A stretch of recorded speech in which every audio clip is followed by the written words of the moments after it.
สวัสดีมื้อนี้เฮามาเลาะเก็บเห็ดปวกอยู่ป่า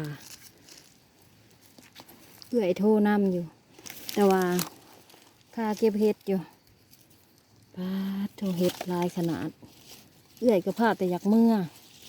จักเพิ่นสิพาเอาเมื่อไปใส่ฮู้ป้าดเห็ดปวกลายเลยถ้าแป๊บหนึ่งเด้อเอ้ยเด้อน้องกำลังเก็บเห็ดปวกอยู่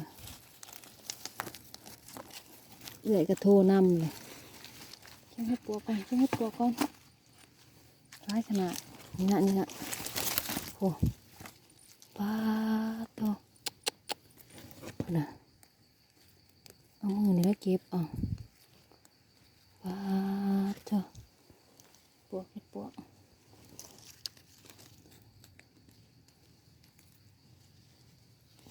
มาเด้อพยายากกินพ่อแม่พี่น้อง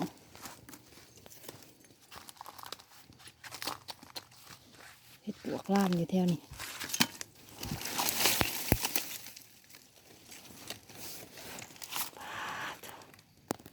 ปวกนะ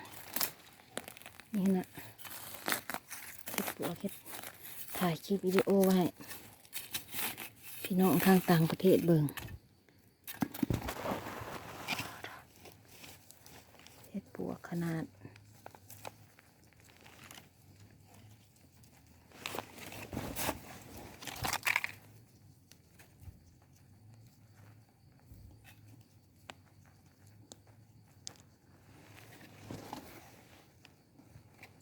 นะเห็ดปวกเห็ดปวก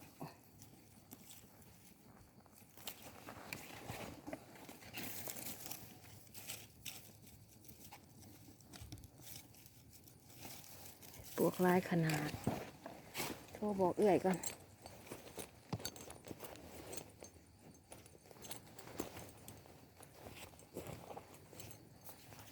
นี่โทรศัพท์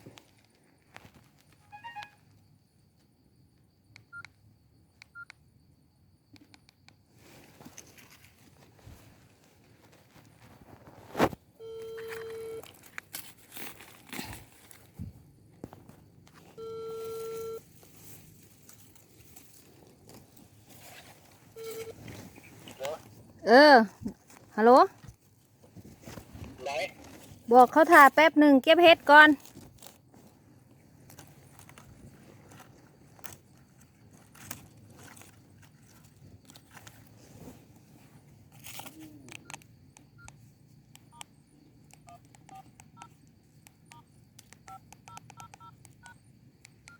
ยืมเงินศูนย์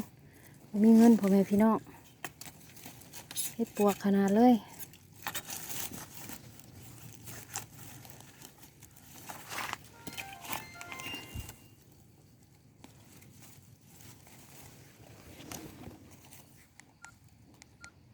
โทษไหม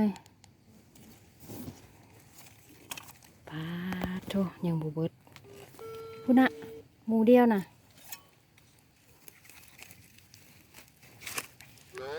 บอกเขาถ่าแป๊บหนึ่งเก็บเห็ดก่อนโดยขน่อยโทรบอกนะบ่าวให้เอื้อยถาแล้วอยู่เที่ยงหน้าถา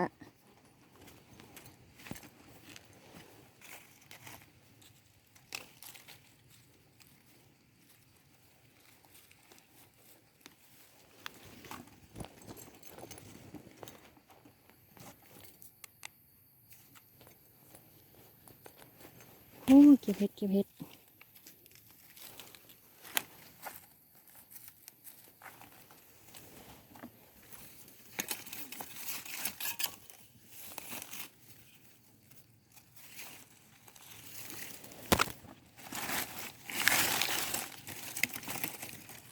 นะนี่เห็ดปวก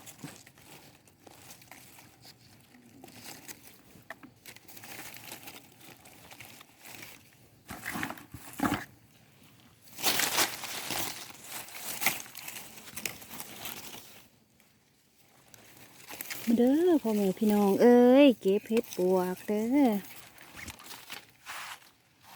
ปวกหลายขนาด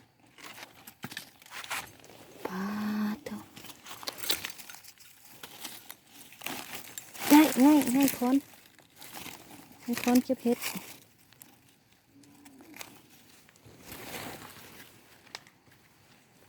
ทางใดอีกทางใดอีก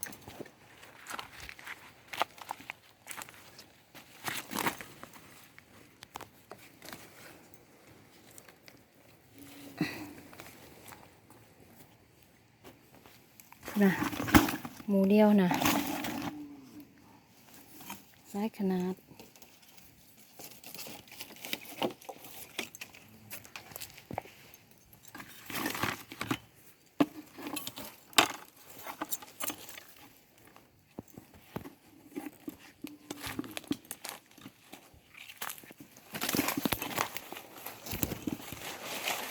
เอาทนินก่อนเด้อ